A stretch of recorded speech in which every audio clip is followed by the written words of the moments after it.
প্রিয় দশম শ্রেণীর শিক্ষার্থীবৃন্দ, আবার অনলাইন ক্লাসে ফিরে আসলাম। আমরা এর আগের ক্লাসে দ্বাদশ অধ্যায়ে একটা অঙ্কের সমাধান করছিলাম। আজকে আমরা দ্বাদশ অধ্যায়ে শিক্ষার্থীবৃন্দ দ্বাদশ অধ্যায়ে 3 নম্বর অঙ্কটা সমাধান করার চেষ্টা করবো। তোমরা আমার সাথে অনলাইন ক্লাসে যুক্ত থাকো, আশা করি তোমরা ভালো বুঝবা। শিক্ষার্থীবৃন্দ দেখো 212 পেজ, বই 212 পেজ। 3 নম্বর অঙ্কটা দেখো, জনাব হান্নান একটি বেসরকারি প্রতিষ্ঠানে কর্মরত। তিনি মাসে 30,000 টাকা বেতন পান এবং বছরে 2 বার 20,000 টাকা করে বোনাস পান। 2017 সালের 1 জানুয়ারি তার পরিবারের নগদ তহবিল 12,000 টাকা, বাড়িঘর 5,50,000 টাকা, সর্বনিম্ন 6,000 টাকা। সহকর্মীর নিকট ঋণ ছিল 40,000 টাকা। সারা বছরে তার পরিবারের অন্যান্য লেনদেন ছিল নিম্নরূপ: খাদ্য সামগ্রী ক্রয় তোমার 78,000 টাকা, সহকর্মীর ঋণ পরিশোধ 30,000 টাকা, ওষুধ ডাক্তারের ফি 18,000 টাকা, বাড়ি মেরামত খরচ 31,000 টাকা, মোবাইল সেট ক্রয় 14,000 টাকা, বিদ্যুৎ ও টেলিফোন খরচ 8,600 টাকা, কাপড় চোপড় ক্রয় 7,500 টাকা, কৃষি ফসল বিক্রয় 48,500 টাকা, বীজ ক্রয় 36,000 টাকা, লেখাপড়ার খরচ 42,000 টাকা, ডিপিএস এ জমা 36,000 টাকা। এছাড়া বিদ্যুৎ বিল বাবদ 3,400 টাকা বকেয়া আছে। যে টাকাটা বকেয়া আছে যেটা আমরা সমন্বয় হিসেবে গ্রহণ করবো। শিক্ষার্থীবৃন্দ, যেহেতু তোমরা দশম অধ্যায় করেছো, সমন্বয় কি তোমরা জানো। দেখো ক নম্বর প্রশ্নে বলছে উপযুক্ত তথ্য থেকে প্রারম্ভিক পারিবারিক তহবিল নির্ণয় করা। তাহলে পরিবারের কর্তাকে জনাব হান্নান, তাহলে আমরা দেখবো জনাব হান্নানের পরিবারের প্রারম্ভিক পারিবারিক তহবিল নির্ণয়। দেখো তোমরা সবাই লেখো, খাতা কলম নাও। জনাব হান্নানের পরিবারের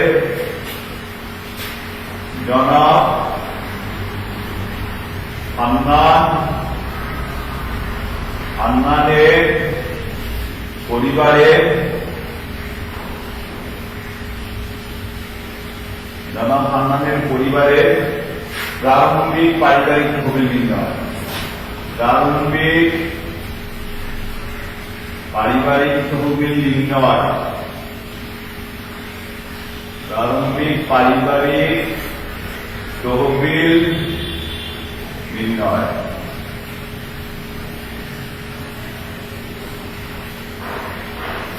শিক্ষার্থীবৃন্দ, এর জন্য তোমাদেরকে এরকম করে বর্ণিত হয়ে তোমরা যেরকম ক্লাসে দেখতে পাচ্ছ,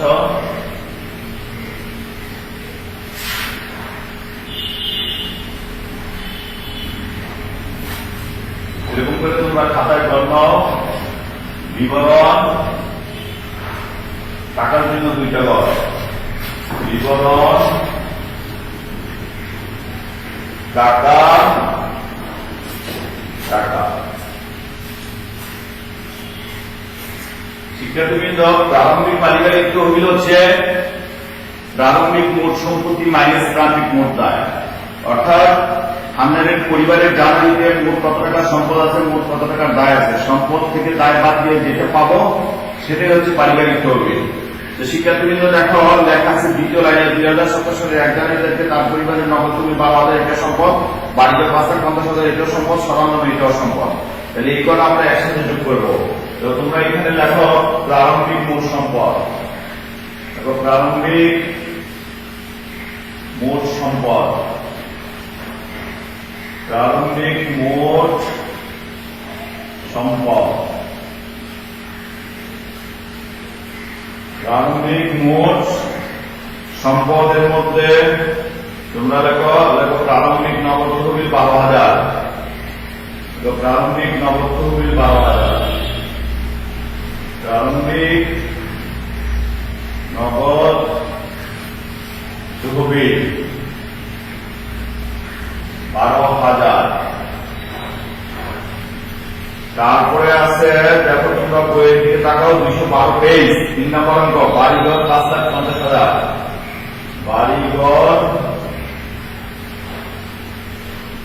বাড়িঘরের মূল্য হচ্ছে 5,50,000। তারপরে তোমার সরঞ্জামের মূল্য হচ্ছে 6,000।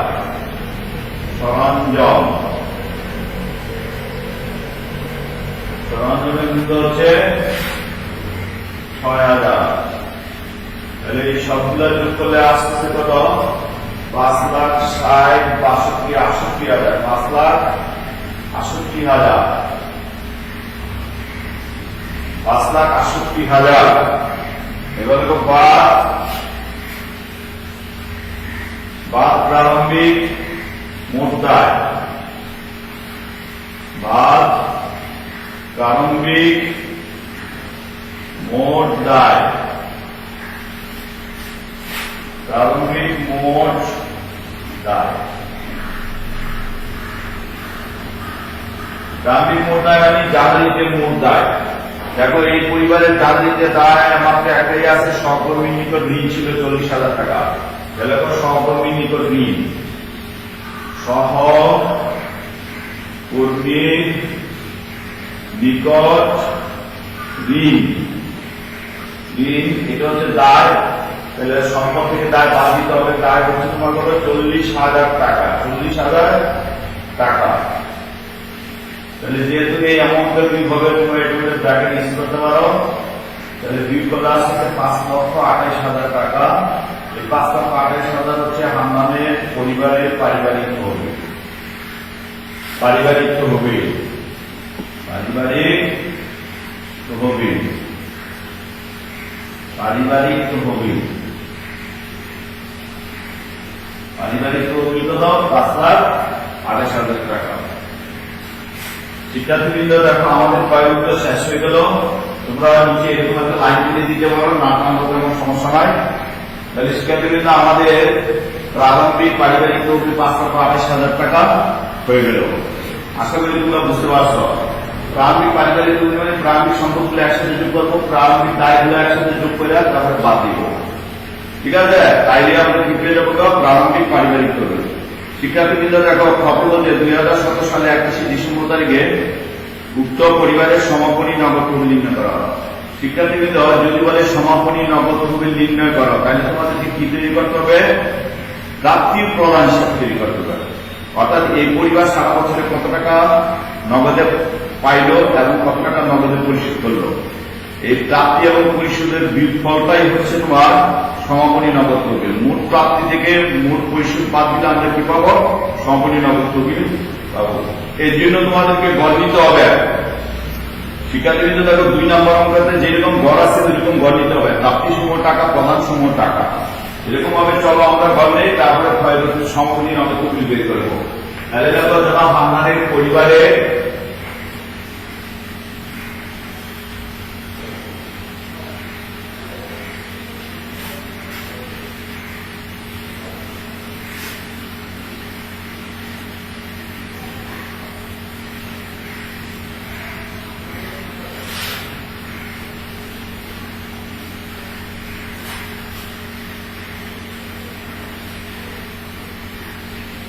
জনাব হান্নানের পরিবারে প্রাপ্তি ও প্রদান হিসাব, প্রাপ্তি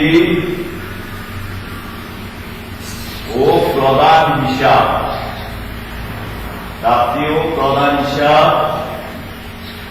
2000 কত সাল? তোমাদের পাঠ্য বইয়ে দেখো 2000 কত সাল? 17 সাল। 2017 সালের 31 ডিসেম্বর তারিখে সমাপ্ত বছরের জন্য 2017 সালের 31 ডিসেম্বর তারিখে, 31 ডিসেম্বর তারিখে সমাপ্ত বছরের জন্য, তারিখে সমাপ্ত বছরের জন্য। তারপরে তোমাদেরকে এরকম ভাবে গড় নিতে হবে। শিক্ষার্থীবৃন্দ এইভাবে তোমরা খাতায় গড় নাও, এভাবে গড় নাও সবাই। এই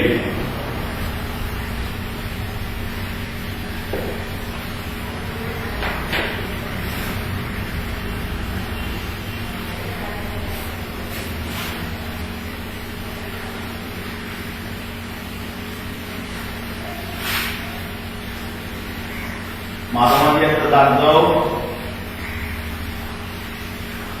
এদিকে একটা টাকার গড় নাও, এই পাশে একটা টাকার গড় নাও।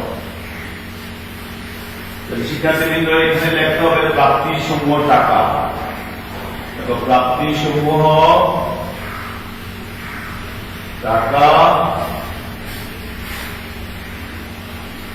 প্রদান সমূহ টাকা, প্রাপ্তি সমূহ টাকা, প্রদান সমূহ টাকা। যখন আমরা প্রাপ্তি উপাদান হিসাবে তৈরি করবো শিক্ষার্থীবৃন্দ, তোমরা সবাই কি করবা, এট ফার্স্ট তোমরা প্রারম্ভিক নগদ তহবিলটা আগে লিখতে হবে। প্রাপ্তি উপাদান হিসাবে তৈরি করার যখন আমরা করবো, জানুয়ারি মাসে যদি নগদ তহবিল থাকে, জানুয়ারি মাসে যদি ব্যাংক জমা থাকে, তাহলে সেটা আমরা সবার প্রথমেই লিখবো। আমরা লিখলাম প্রারম্ভিক নগদ তহবিল। দেখো তোমরা উদ্দীপকে দেওয়া আছে প্রারম্ভিক নগদ তহবিল, প্রারম্ভিক নগদ তহবিল। প্রারম্ভিক নগদ তহবিল মানে জানুয়ারি মাসে নগদ তহবিল, জানুয়ারি 1 তারিখে যেটা আছে। দেখো জানুয়ারি 1 তারিখে প্রারম্ভিক নগদ তহবিল কত আছে, 12,000 টাকা। তাহলে 12,000 আমরা লিখে দিলাম, 12,000। এবার যত শিক্ষার্থীবৃন্দ তোমরা রিডিং করো আর বসিয়ে যাও। বলতে তিনি মাসে 30,000 টাকা বেতন পান, তাহলে বেতন প্রাপ্তি, বেতন প্রাপ্তি, বেতন প্রাপ্তি 30,000 গুণ 12, 30,000 গুণ 12 কত আসে, 3,60,000, 3,60,000। তারপরে বলছে কি বছরে 2 বার 20,000 টাকা করে বোনাস পান। দেখো বোনাস প্রাপ্তি, দেখো বোনাস প্রাপ্তি, বোনাস প্রাপ্তি বছরে 20,000 টাকা করে 2 বার বোনাস পায়। তাহলে 20,000 গুণ 2, 20,000 গুণ 2 40,000। শিক্ষার্থীবৃন্দ তোমরা দেখো উদ্দীপকের একদম শেষ দিকে দেওয়া আছে, শেষের লাইনের উপরে লাইন দেখো কৃষি ফসল বিক্রি 48,500 টাকা। তাহলে আমরা এখন কি লিখবো, কৃষি ফসল বিক্রয়, অর্থাৎ কৃষি ফসল বিক্রি করে 1 টাকা পাইছে না। তাহলে ফসল বিক্রয়, কৃষি ফসল বিক্রয়, কৃষি ফসল বিক্রয় 48,500 টাকা, 48,500 টাকা। এই হচ্ছে তোমার জনাব বাঙালির পরিবারের সারা বছরের প্রাপ্তি, অর্থাৎ এগুলি তার নগদ প্রাপ্তি। এবার দেখো সারা বছরে সে কি কি খরচ করছে, বলতেছে দেখো সারা বছরে তার পরিবারের অন্যান্য লেনদেন ছিল নিম্নরূপ, এগুলি সব খরচ। বাকি অন্যান্য লেনদেন ছিল নিম্নরূপ, এগুলি সব প্রদানের দিকে তোমরা বই দেখে দিকে বসে দাও বা ব্ল্যাকবোর্ড দেখে দিকে বসে দাও। দেখো খাদ্য সামগ্রী ক্রয়, খাদ্য সামগ্রী ক্রয়, খাদ্য সামগ্রী ক্রয় 78,000। তারপরে শিক্ষার্থীবৃন্দ লেখো ঋণ পরিশোধ, সরকারি ঋণ পরিশোধ হতো 30,000। ঋণ পরিশোধ, ঋণ পরিশোধ দিতে হবে, ঋণ পরিশোধ 30,000। তারপরে তোমরা দেখো ওষুধ ও ডাক্তারের ফি 18,000। দেখো ওষুধ, ওষুধ ও ডাক্তারের ফি, ওষুধ ও ডাক্তারের ফি,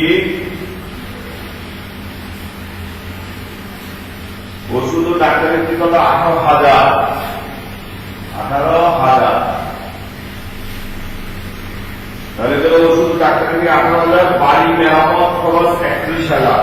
দেখো বাড়ি মেরামত, বাড়ি মেরামত খরচ, বাড়িঘর মেরামত করতে খরচ হচ্ছে 31,000। বাড়ি মেরামত খরচ 31,000। তারপরে মোবাইল সেট ক্রয় 14,000। দেখো মোবাইল, মোবাইল সেট ক্রয় 14,000।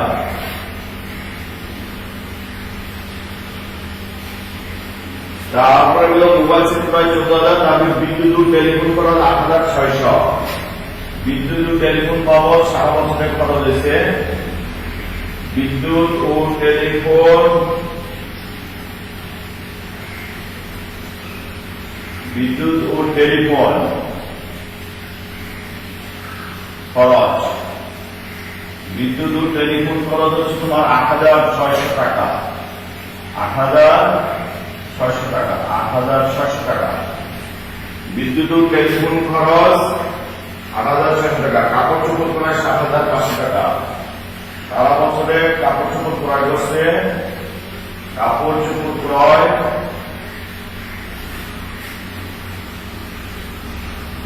৭৫০০ টাকা। কাপড় চোপড় ক্রয় ৭৫০০ টাকা। কৃষি ফসল বিক্রি, এটা তো প্রাপ্তির মতো বসে গেছে। এগুলো তো বীজ ক্রয় ৩৬০০০ টাকা।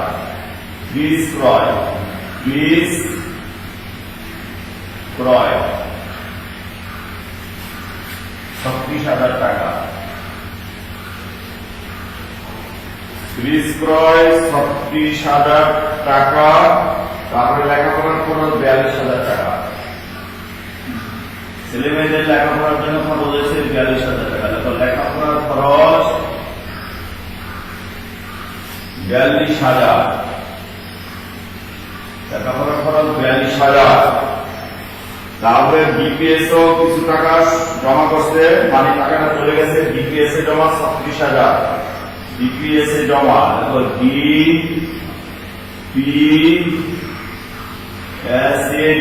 ডিপিএস এ জমা মানে ডিপোজিট পেনশন স্কিমে জমা। ডিপিএস মানে ডিপোজিট পেনশন স্কিম, জমা ৩৬০০০।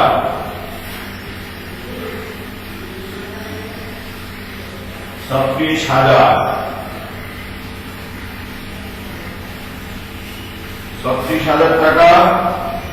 এছাড়া বিদ্যুৎ বিল বাবদ ৩৪০০ টাকা বকেয়া আছে। তাহলে বকেয়াটা এখানে অন্তর্ভুক্ত হবে না। এখন শিক্ষার্থীদের তোমরা যোগ করো, এখন প্রাপ্তির দিকে আগে যোগ করতে হবে।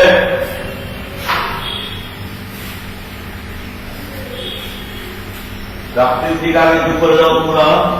এই প্রাপ্তির দিক যোগ করলে কত আসে তোমার? ৪,৬০,৫০০। যোগ করতে হয় কত? ৪,৬০,৫০০। এই ৪,৬০,৫০০ টাকা আমরা প্রদানের দিকে লিখলাম শিক্ষার্থীবৃন্দ। ৪,৬০,৫০০। তারপরে ভিতরে সবগুলো যোগ করে ওই যোগ করলা ৪,৬০,৫০০ থেকে বিয়োগ করো। সবগুলো যোগ করে বিয়োগ করলে আমরা কত পাবো? বিয়োগফল পাবো ১,৫৯,৪০০। এটা হচ্ছে সমাপনী নগদ তহবিল। সমাপনী নগদ তহবিল, সমাপনী নগদ তহবিল। এই ভিতরে সবগুলো যোগ করে এই যোগফলটা ৪,৬০,৫০০ থেকে তোমরা বিয়োগ করবা। বিয়োগ করলে সেটা কিন্তু বিয়োগফল পাবা ১,৫৯,৪০০। এটা হচ্ছে সমাপনী নগদ তহবিল, ১,৫৯,৪০০। এটা হচ্ছে সমাপনী নগদ তহবিল। শিক্ষার্থীদের আমাদের ক্ষয়ক্ষতি শেষ হলো। তোমরা আবার দেখো, একটু করে তোমরা খেয়াল করে দেখো। প্রাপ্তি সমূহ থেকে প্রাপ্তির নগদ তহবিল মানে জানুয়ারি মাসের নগদ তহবিল। আমার চাকরি করে ৩০,০০০ টাকা করে বেতন পায়, ৩০,০০০ গুণ ১২। সে বছরে ২বার বোনাস পায় ২০,০০০ টাকা করে, ২০,০০০ গুণ ২। তার কিছু কৃষি জমি আছে, ফসল বিক্রি করে আসতে পায়। আর সারা বছর সে এইগুলো খরচ করছে। তারপরে প্রাপ্তির বিক্রি করলো ৪,৬০,৫০০। এই ৪,৬০,৫০০ আমরা প্রদানের দিকে রাখলাম। তারপরে ভিতরে সবগুলো টাকা যোগ করে ওই যোগফলটা ৪,৬০,৫০০ থেকে বিক্রি করলে আমরা কত পাইলাম? ১,৫৯,৪০০। এইটাই হচ্ছে সমাপনী নগদ তহবিল। অর্থাৎ বছর শেষে জনাব হান্নানের হাতে ১,৫৯,৪০০ টাকা আছে। খরচ করার পরে ১,৫৯,৪০০ টাকা জনাব হান্নানের হাতে আছে। এটাই হচ্ছে সমাপনী নগদ তহবিল। শিক্ষার্থীবৃন্দ দেখো, গতের পথে জনাব হান্নানের পরিবারের আয় ব্যয় বিবরণী তৈরি করা। তাহলে এখন আমরা আয় ব্যয় বিবরণী তৈরি করবো। আর আশা করি তোমরা সবাই এটা ব্ল্যাকবোর্ডে তুলে নিয়েছ। এখন আয় ব্যয় বিবরণীর জন্য তোমরা ঘর তৈরি করো।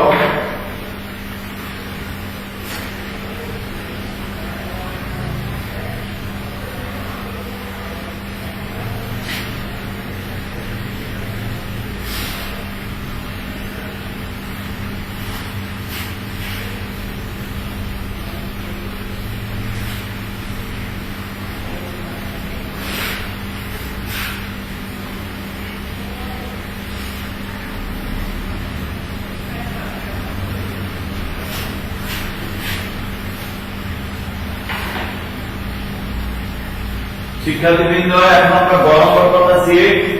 গ 3 নম্বরের গটা এখন আমরা করতেছি। 3 নম্বরের ঘ।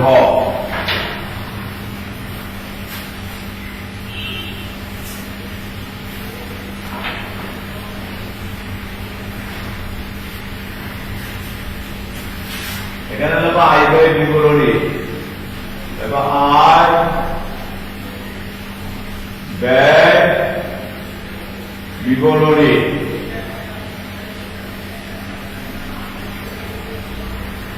আয় ব্যয় বিবরণী, তারপরে তোমরা গণ্য এরকম করে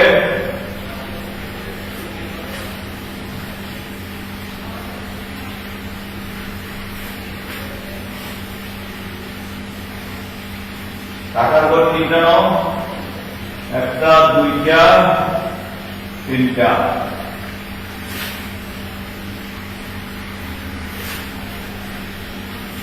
এখানে হলো বিবরণ,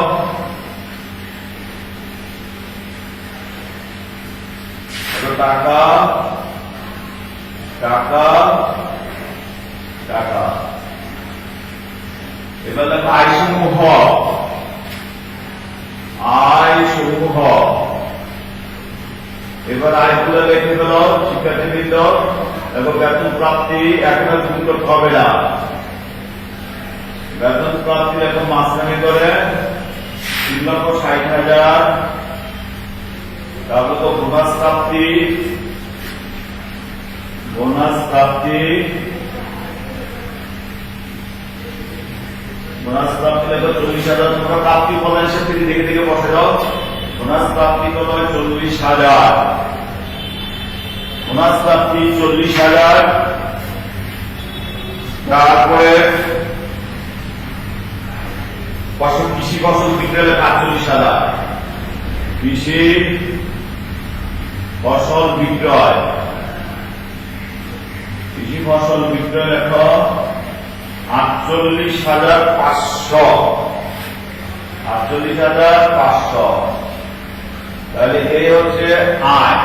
সবগুলো হচ্ছে 4,48,500। তার মোট আয় হলো 4,48,500। এবার আমরা কি লিখবো? বাদ ব্যয় সমূহ। এবার বাদ ব্যয় সমূহ।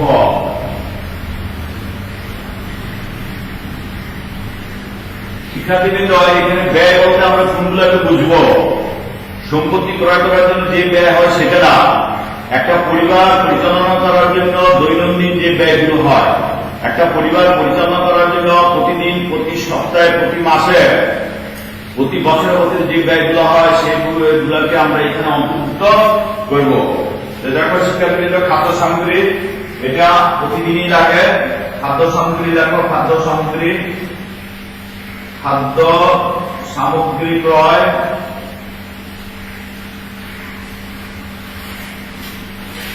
খাদ্য সামগ্রী ক্রয় কত? 78,000। খাদ্য সামগ্রী ক্রয় কত? 78,000। এরপরে সহকর্মী ঋণ পরিশোধ, এটা হবে না, এটা হলো ঋণ থেকে বিল করতে হবে। ওষুধ ও ডাক্তারের বিল এটা বসবে, এটা হচ্ছে ব্যয়। ওষুধ ও ডাক্তারের বিল 18,000 লেখো। ওষুধ ও ডাক্তারের বিল, ওষুধ ও ডাক্তারের বিল, ওষুধ ও ডাক্তারের বিল 18,000। 18,000। এগুলো হলো পরিবারের জন্য দৈনন্দিন ব্যয়। ওষুধ ও ডাক্তারের বিল। তারপরে বাড়ি মেরামত খরচ 31,000। তো বাড়ি মেরামত খরচ, বাড়ি মেরামত খরচ 31,000। বাড়ি মেরামত খরচ 31,000। মোবাইল সেট করা মানে সম্পত্তি করা, এটা হবে না। বিদ্যুৎ ও টেলিফোন খরচ এটা হবে। দেখো বিদ্যুৎ ও টেলিফোন খরচ, বিদ্যুৎ ও টেলিফোন খরচ, বিদ্যুৎ ও টেলিফোন খরচ 8,600 করে লিখতে হবে। কারণ এটা বকেয়া আছে। যদি কোনো বিষয়ের বকেয়া থাকে, উদ্ভিদ থাকে, এটা প্রথম করে লিখতে হবে। তারপরে বিদ্যুৎ টেলিফোন ৮৬০০ যোগ বকেয়া হচ্ছে ৩৪০০ যোগ বকেয়া ৩৪০০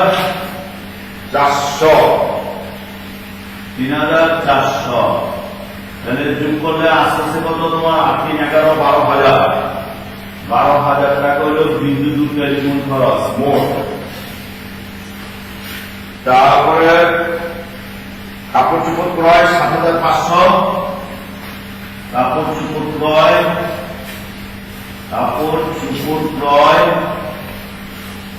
৭৫০০ টাকা ৭৫০০ টাকা। তারপরে কৃষি ফসল বিক্রি যত আয় মূল্য অন্তর্ভুক্ত হয়েছে বীজ করা বেশি সম্পত্তি করা এটা হবে না। লেখাপড়ার খরচ হবে ৪২,০০০ লেখাপড়ার খরচ ৪২,০০০ এটা হবে মাসে করে যেহেতু কোনো সমন্বয় নাই। লেখাপড়ার খরচ ৪২,০০০ ডিপিএস এর জমা শিক্ষার্থী কিন্তু এটা হবে না, কারণ এটা সম্পদ। ডিপিএস এর জমা মানে ব্যাংকে জমা এরকম বিদ্যুৎ বিভাগে অন্তর্ভুক্ত হয়ে গেছে। তাহলে এই হচ্ছে জনাব হান্নানের পরিবারের ব্যয়। তাহলে এবার যোগ করলে মোট কত টাকা হয়? মোট ব্যয় হয় তোমার ১,৮৮,৫০০ ১,৮৮,৫০০। তাহলে এখন মোট আয় থেকে মোট ব্যয় বাদ দাও।